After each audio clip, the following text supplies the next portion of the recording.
Hello बच्चों, मैं गुलाम अस्करी आपके अपने चैनल स्टार कोचिंग स्टार पर आपका स्वागत करता हूं, हार्दिक अभिनंदन करता हूं। और प्यारे बच्चों, आज के इस लेक्चर्स में हम देखने वाले हैं बीएससी फर्स्ट ईयर के पहला यूनिट्स मैकेनिक्स जो क्लासिकल मैकेनिक्स हम स्टार्ट कर चुके हैं। इसका आज पार्ट 3 हम इस वीडियो में देखेंगे।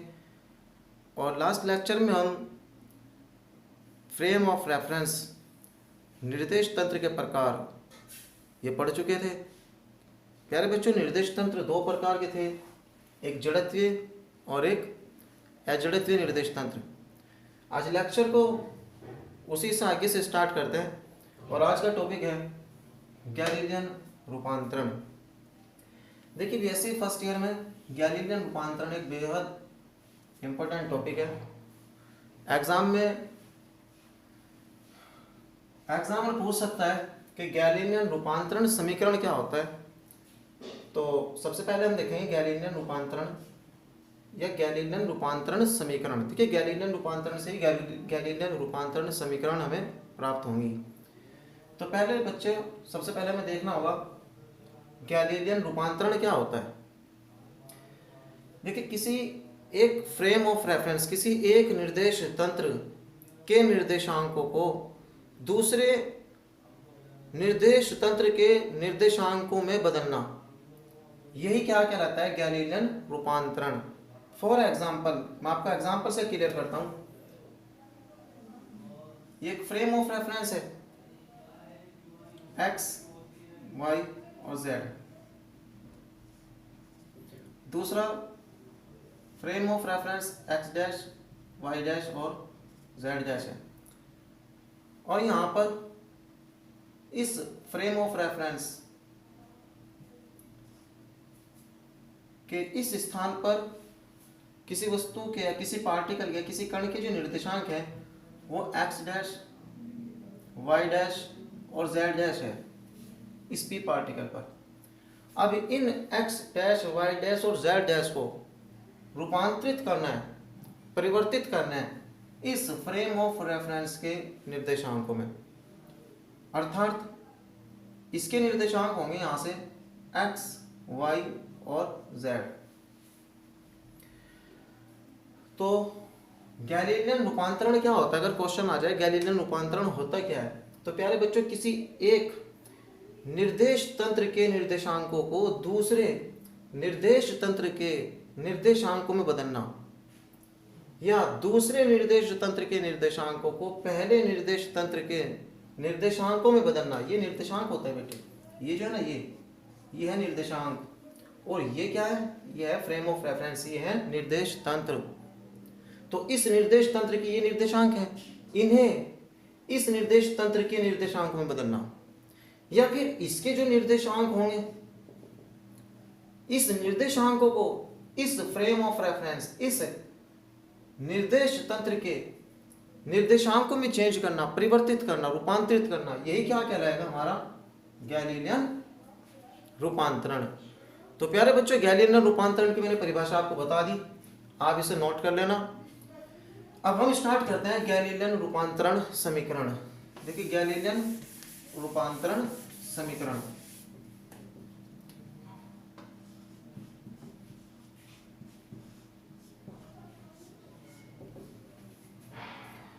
गैलीलियन रूपांतरण समीकरण क्या होता है? किसी एक फ्रेम ऑफ रेफरेंस, किसी एक निर्देश तंत्र के निर्देशांकों को दूसरे निर्देश तंत्र के निर्देशांकों में बदलने पर जो इक्वेशन, जो समीकरण हमें प्राप्त होंगी, वही समीकरण कहलाएंगी गैलीलियन रूपांतरण समीकरण। फिर समझिए, किसी एक निर्देश तंत्र के निर्देशांकों को दूसरे निर्देश तंत्र के निर्देशांकों में बदलने पर जो इक्वेशन, जो समीकरण हमें प्राप्त होंगी, वही क्या कहलाएंगी? गैलीलियन रूपांतरण समीकरण। और याद रखना बेटे, 4 प्रकार की हमें गैलीलियन रूपांतरण समीकरण प्राप्त होंगी। चलिए अब स्टार्ट करते हैं गैलीलियन रूपांतरण समीकरण से। देखिए,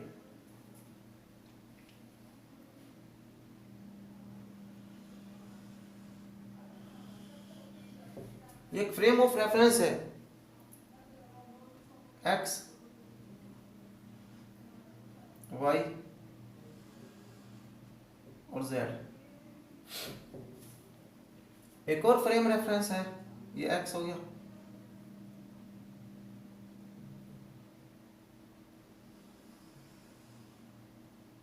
ये कुछ इस प्रकार से है,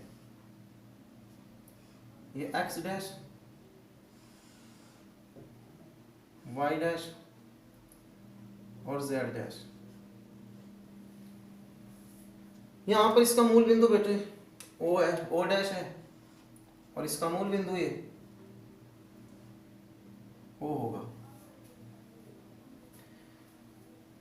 ये निर्देश तंत्र, मान के चलो ये निर्देश तंत्र विराम अवस्था में, स्टैटिकल अवस्था में, स्टैटिक्स अवस्था में है, तो इसे हमने एस नाम दिया है। ये एस फ्रेम ऑफ रेफरेंस है, पहला फ्रेम ऑफ रेफरेंस को हमने नाम दिया एस, ये एस है। ये फ्रेम ऑफ रेफरेंस मान के चलो v वेग से गतिमान है, और किस डायरेक्शन में गतिमान है? एक्स अक्ष की दिशा में, एक्स अक्ष, अलोंग द एक्स एक्सिस की दिशा में ये गतिमान है। तो हम ये सब लिख सकते हैं कि एस कैसा निर्देश तंत्र है? जो विराम अवस्था में है। ये निर्देश तंत्र मान के चलो एस डैश है। एस डैश एक ऐसा निर्देश तंत्र है जो गतिमान है, बट किस दिशा में गतिमान है? ये एक्स अक्ष की दिशा में गतिमान है, और किस वेग से गतिमान है? ये v वेग से गतिमान है, और उसका वेग कैसा है? कांस्टेंट, एक नियत वेग है। तो ये नियत वेग से गतिमान है, इसे याद रखना। अब हम तुलना करेंगे दोनों फ्रेम ऑफ रेफरेंस की, ये किस प्रकार के फ्रेम ऑफ रेफरेंस बने हैं। प्यारे बच्चों, ये विराम अवस्था में है, और जब भी विराम अवस्था में कोई भी निर्देश तंत्र होगा, वो निर्देश तंत्र कहलाएगा जड़त्वीय निर्देश तंत्र।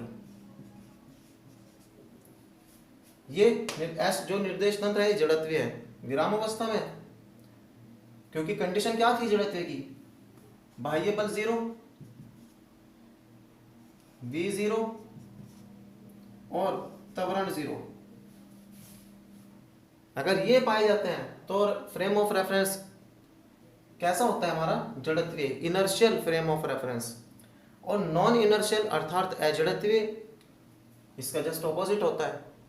But inertial frame of reference अर्थात जड़त्वीय निर्देश तंत्र की एक और विशेषता थी कि अगर v एक कांस्टेंट वेग से गतिमान हो, v यहां पर एक कांस्टेंट यानी एक नियत वेग से अगर गतिमान होगा तब भी जड़त्वीय होगा। अगर हमारा फ्रेम ऑफ रेफरेंस एक निश्चित, एक नियत त्वरण से गतिमान हो जाए तब भी हमारा ये फ्रेम ऑफ रेफरेंस जड़त्वीयहीन फ्रेम ऑफ रेफरेंस कहलाएगा, निर्देश तंत्र कहलाएगा। फ्रेम ऑफ रेफरेंस इंग्लिश में बोलते हैं, हिंदी में जड़त्वीय निर्देश तंत्र कहते हैं। तो प्यारे बच्चों, ये एस डैश भी कैसा है? जड़त्वीय निर्देश तंत्र। तो एक बात हमारे यहां से क्लियर हो गई, बेहद इंपॉर्टेंट, कि गैलीलियन रूपांतरण जो लागू होता है, वैलिड होता है, वैध होता है, वो केवल और केवल जड़त्वीय निर्देश तंत्र के लिए होता है। एक नंबर में आपसे क्वेश्चन कर सकता है कि गैलीलियन रूपांतरण किस फ्रेम ऑफ रेफरेंस के लिए वैलिड होता है, अर्थात गैलीलियन रूपांतरण किस निर्देश तंत्र के लिए वैध होता है। तो याद रखना, जड़त्वीय निर्देश तंत्र के लिए गैलीलियन रूपांतरण संभव है, वैलिड है, वैध है। तो ये बात मैंने क्लियर कर दी, आपको यहां से बताते हैं कि जड़त्वीय क्यों हुआ। तो चलिए अब स्टार्ट करते हैं। हम प्राप्त करेंगे गैलीलियन रूपांतरण समीकरण को। देखिए, गैलीलियन रूपांतरण समीकरण कुछ इस प्रकार से प्राप्त होगी कि प्यारे बच्चों, मान के चलो इस फ्रेम ऑफ रेफरेंस में, इस निर्देश तंत्र में यहाँ पर कोई इवेंट हो रहा है, कोई घटना हो रही है, और ये P बिंदु पर हो रही है। ये P बिंदु है, इस पर कोई घटना हुई है। मान के चलो यहाँ से कोई रॉकेट लॉन्च हो रहा है, कोई भी रॉकेट लॉन्च हो रहा है कुछ इस प्रकार से। अब इस फ्रेम ऑफ रेफरेंस पे जो ऑब्जर्वर होगा वो यहां से इस रॉकेट लॉन्चर को देखेगा।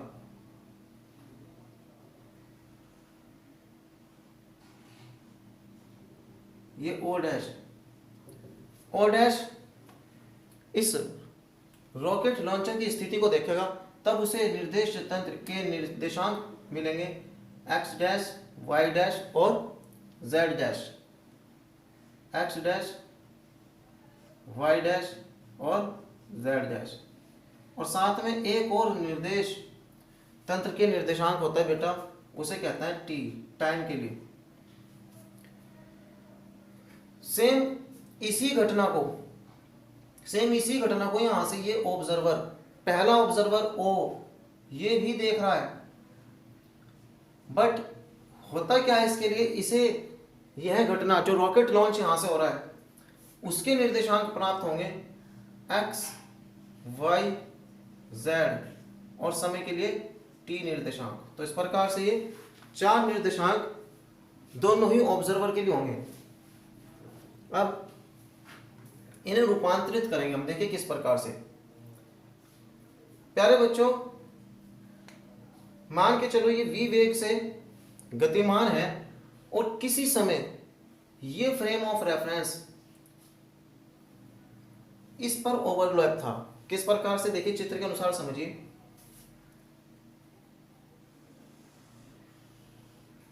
एक्स, वाई और जेड, एक ऐसा समय था जिस समय ये निर्देश तंत्र कुछ इस प्रकार से था, ऐसे।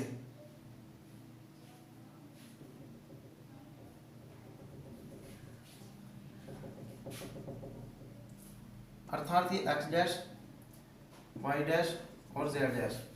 अर्थात हम कह सकते हैं कि ये निर्देश तंत्र जो गतिमान है, कुछ इधर से गति करता हुआ आ रहा था, इधर से गति करता हुआ आ रहा था, और एक समय ऐसा आया कि ये निर्देश तंत्र इस निर्देश तंत्र पर ओवरलैप हो गया इस प्रकार से।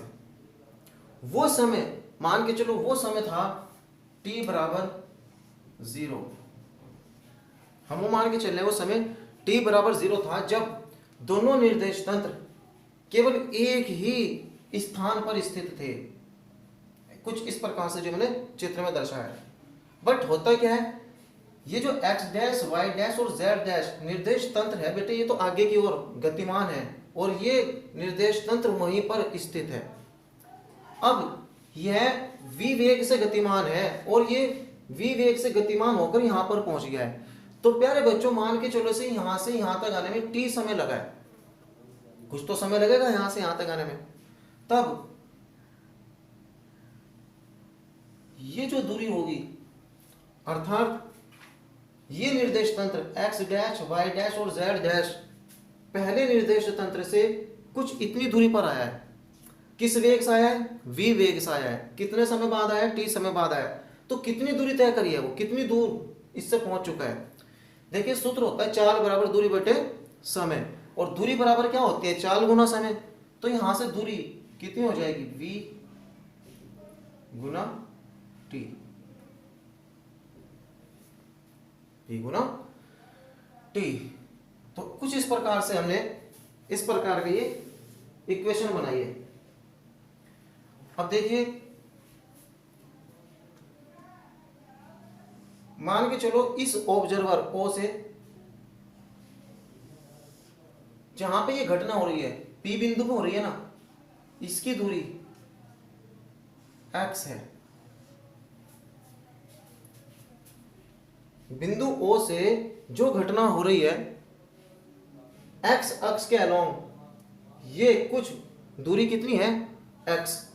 और ऑब्जर्वर O डैश से x अक्ष के अलोंग अर्थात कुछ ये दूरी, ये जो दूरी है ये वाली, ये कितनी है? ये है x डैश।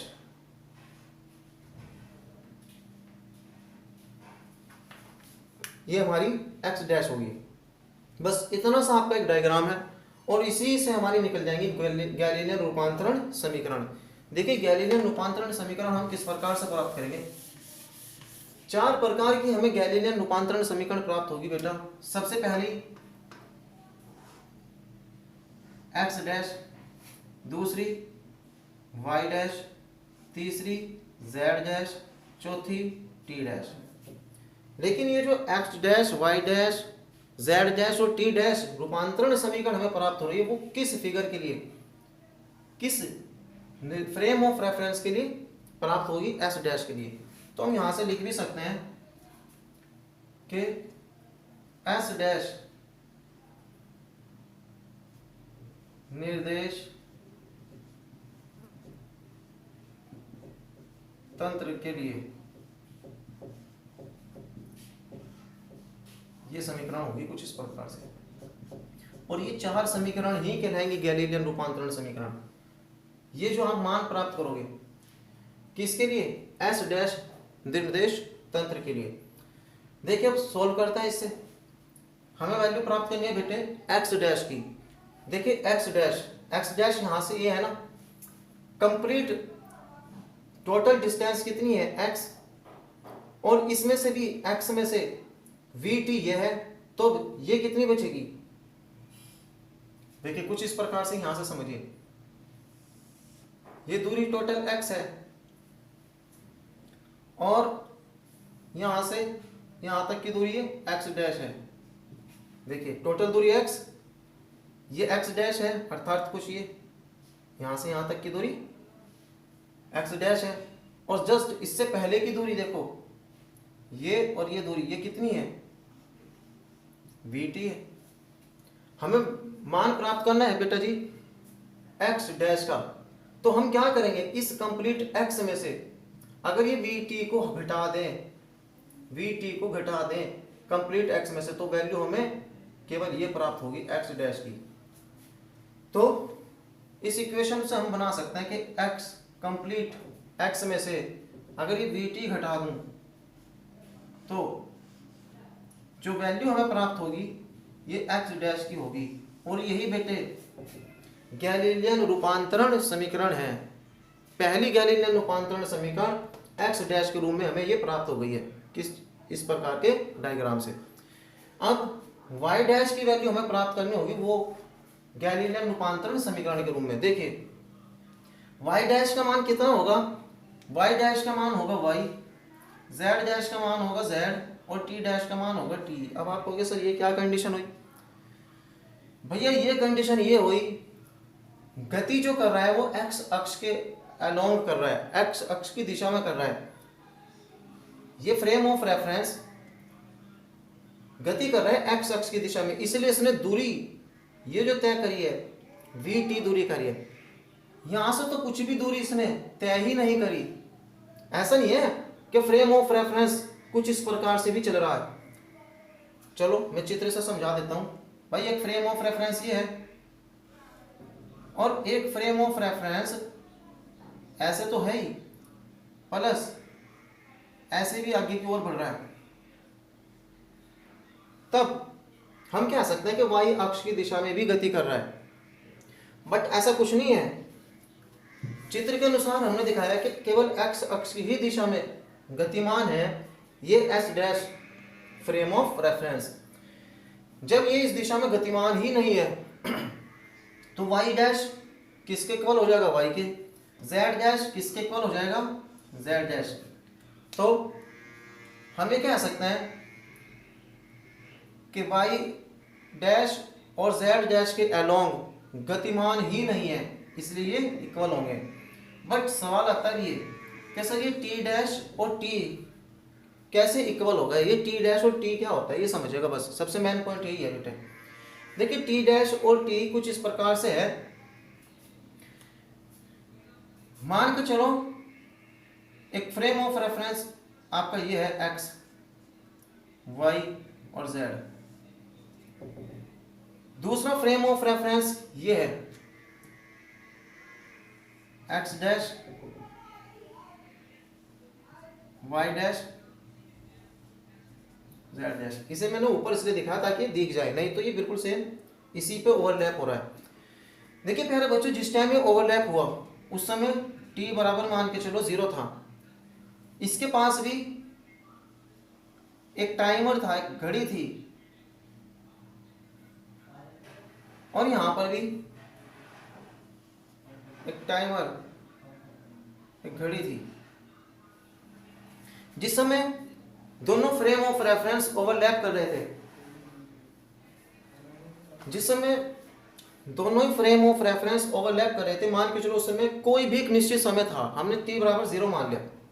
हम मान के चले यहां पर ये 8 बज रहे थे उस समय, t बराबर 8 बज रहे थे, बट t समय के बाद, मान के चलो 1 घंटे के बाद, ये frame of reference s dash इससे आगे की ओर बढ़कर इस स्थान पर आ गया, तो 1 घंटे बाद आया ना, तो इसकी वॉच में, इसकी घड़ी में कितने बजेंगे? 9 बज जाएंगे। और इसकी घड़ी में कितने बजेंगे? इसमें भी 9 बजेंगे। क्यों? ठीक दोनों फ्रेम ऑफ रेफरेंस 8 बजे एक दूसरे पर ओवरलैप थे, दोनों की घड़ी में 8 बज रहे थे, दोनों के पास एक समान रूप से घड़ी थी। 1 घंटे के बाद इसने यहां पर आ गया, इसकी घड़ी में देखा 9 बज रहे, तो इसकी घड़ी में भी तो कितने होंगे? इसमें भी तो 9 ही होंगे। तो कुछ इस प्रकार से, इसलिए इसका जो टी डैश है, देखिए इसका टी डैश था समय के अनुदिश निर्देशांक, और समय का निर्देशांक इसका कितना था? केवल और केवल टी। दोनों समय इक्वल आ रहे हैं, इसलिए यहां पर हमने कहा है कि t dash is equal to हो जाएगा टी के। बट यहां से एक बेहद इंपॉर्टेंट निष्कर्ष आपको प्राप्त होगा कि प्यारे बच्चों याद रखना, ये जो गैलीलियन रूपांतरण समीकरण है ये क्लासिकल मैकेनिक्स में ही वैलिड है। आप क्वांटम मैकेनिक्स पढ़ोगे वहां पर ये वैलिड ही नहीं होगा। अब आप कहोगे सर ये क्या? देखिए प्यारे बच्चों, आइंस्टीन की थ्योरी पढ़ोगे आप। आइंस्टीन कहते हैं कि अगर कोई भी कण प्रकाश के वेग से गतिमान हो जाए तब कण का द्रव्यमान चेंज हो जाता है। इसलिए याद रखना, ये जो फ्रेम ऑफ रेफरेंस गतिमान है ये प्रकाश के वेग से बहुत कम वेग में गतिमान होना चाहिए। जैसे किसी ट्रेन की गति, बस की गति, साइकिल की गति, बाइक की गति, हमारी गति, ये जो होती है ना प्रकाश के वेग से बहुत कम गति है। इस प्रकार की गति में एक निश्चित वेग से गतिमान होना चाहिए। अगर ये प्रकाश के वेग से गतिमान हो गया तो याद रखना गैलीलियन रूपांतरण समीकरण उस कंडीशन में वैलिड ही नहीं होगी, वैध ही नहीं होगी। उसके लिए फिर आइंस्टीन थ्योरी इस पर लागू हो जाएगी। तो इसलिए से हम क्लासिकल मैकेनिक्स में पढ़ते हैं। तो प्यारे बच्चों से याद रखना, एक बेहद इंपॉर्टेंट निष्कर्ष वाली बात मैंने बताई है कि गैलीलियन रूपांतरण समीकरण कब वैलिड है। तो गैलीलियन रूपांतरण समीकरण तब वैलिड है जब कोई भी निर्देश तंत्र प्रकाश के वेग से बहुत कम वेग में गतिमान हो। अगर प्रकाश के वेग से गतिमान हो गया तब गैलीलियन रूपांतरण समीकरण वैध नहीं होंगी। तो ये बात थोड़ा ध्यान में रखना। ये हमें 4 समीकरण प्राप्त हुई बेटे, ये चारों समीकरण क्या लाएंगी? गैलीलियन रूपांतरण समीकरण। बट ये किस निर्देश तंत्र के लिए प्राप्त हुई? हमें एस डैश निर्देश तंत्र के लिए प्राप्त हुई। अब अगर हम इस एस निर्देश तंत्र के लिए, जो विराम में स्थित निर्देश तंत्र है, इसके लिए गैलीलियन रूपांतरण समीकरण प्राप्त करें, वो किस प्रकार से होंगी? तो प्यारे बच्चों वो होंगी कुछ इस प्रकार से। देखिए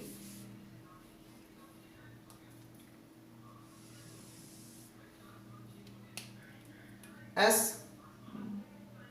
फ्रेम ऑफ रेफरेंस, मैं इंग्लिश में लिख रहा हूं, फ्रेम ऑफ रेफरेंस एस के लिए,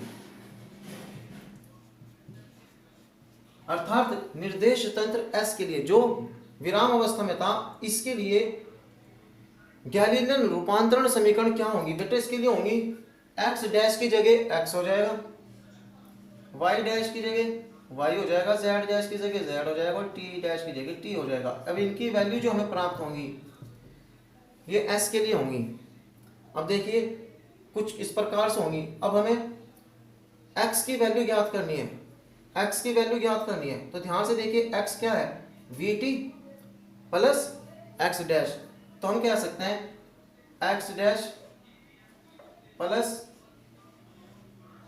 vt। एक रूपांतरण समीकरण ये प्राप्त होगी हमें इस फ्रेम ऑफ रेफरेंस के लिए। दूसरी रूपांतरण समीकरण आपको y के लिए और तीसरी रूपांतरण समीकरण आपको z के लिए प्राप्त करनी है। तो देखिए y के लिए y डैश हो जाएगा, z के लिए z डैश हो जाएगा और t के लिए t डैश हो जाएगा। अब आप ये कहोगे सर ये किस प्रकार से? ये तो हमें डायग्राम से पता चल गया कि x बराबर x dash plus v d इस तरह से है। बट ये कैसा है भैया? ये इस प्रकार से है। फिर वही बात जो यहाँ पे लागू हुई थी, जो यहाँ पे हमने अनुपालन किया था, क्या कि y डैश और z डैश की दिशा में तो गतिमान ही नहीं है ये फ्रेम ऑफ रेफरेंस, तो इसलिए इसकी निर्देशांक में कोई परिवर्तन ही नहीं होगा। y डैश के इक्वल रहेगा और z डैश के इक्वल रहेगा, क्योंकि इसमें लिख सकते हैं कि y डैश और z डैश के अलोंग फ्रेम ऑफ रेफरेंस गतिमान नहीं है, ओनली केवल x डैश के ही दिशा में गतिमान है। t बराबर t डैश उसी के अनुसार इक्वल हो जाएगा, जैसे हमने यहाँ पर समझाया था। अब ये भी हमें 4 समीकरण प्राप्त हुई। सबसे मोस्ट इंपोर्टेंट बात बता रहा हूँ भैया, ये 4 समीकरण आपको प्राप्त हुई विराम में स्थित फ्रेम ऑफ रेफरेंस के लिए। किसकी समीकरण प्राप्त हुई? गैलीलियन रूपांतरण समीकरण प्राप्त हुई। बट याद रखना, इन गैलीलियन रूपांतरण समीकरण को, इन एस के लिए जो गैलीलियन रूपांतरण समीकरण हुई, इन्हें कहते हैं गैलीलियन इनवर्स ट्रांसफॉर्मेशन इक्वेशन। लिख रहा हूं मैं, Galilean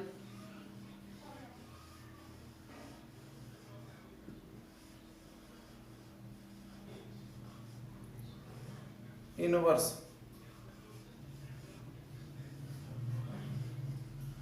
Galilean inverse transformation equation. अब अगर एग्जाम में आ जाए कि गैलीलियन इनवर्स ट्रांसफॉर्मेशन इक्वेशन यानी गैलीलियन इनवर्स रूपांतरण समीकरण लिखो, तो आपको ये इक्वेशन लिख कर आनी है, ये समीकरण आपको लिख कर आनी है। और अगर एग्जाम में आए गैलीलियन रूपांतरण समीकरण अर्थात गैलीलियन ट्रांसफॉर्मेशन इक्वेशन लिखो, ये वर्ड हटा दे इनवर्स, तब आपको इस निर्दिष्ट तंत्र की जो समीकरण प्राप्त होंगी केवल इनको लिख करके आना है एग्जाम में। तो प्यारे बच्चों, आज के इस लेक्चर में हमने गैलीलियन रूपांतरण को पढ़ा कि गैलीलियन रूपांतरण क्या होता है। देखिए, ये गैलीलियन रूपांतरण ही तो है कि x को हमने x डैश को हमने x के रूप में लिख दिया, y डैश को हमने y के रूप में और z डैश को हमने z के रूप में लिखा है। इस रूप में हम लिख चुके हैं और मैंने स्टार्टिंग में पढ़ाया था कि गैलीलियन रूपांतरण क्या होता है, किसी एक निर्देश तंत्र के निर्देशांकों को दूसरे निर्देश तंत्र के निर्देशांकों में बदलना। देखो बदल रहे हैं, y डैश y के रूप में आ रहा है, z डैश z के रूप में आ रहा है, तो ये तो कहलाता है गैलीलियन रूपांतरण। और बदलने के बाद जो इक्वेशन प्राप्त होती है वो कहलाते हैं गैलीलियन रूपांतरण समीकरण। तो हमने गैलीलियन रूपांतरण समीकरण को आज के इस लेक्चर में कवर किया है। आशा करता हूं कि आपने इसे ध्यान से समझा होगा। अच्छा टॉपिक था, इंपॉर्टेंट टॉपिक था। प्यारे बच्चों, कुछ इसी प्रकार की वीडियो प्राप्त करने के लिए चैनल पर आगे भी आप बने रहें। वीडियो को ज़्यादा से ज़्यादा शेयर करें, लाइक करें और चैनल को सब्सक्राइब करें। तो नेक्स्ट वीडियो में मैं आपको फिर मिलूंगा नेक्स्ट टॉपिक के साथ। तब तक के लिए आप सबका धन्यवाद। जय हिंद।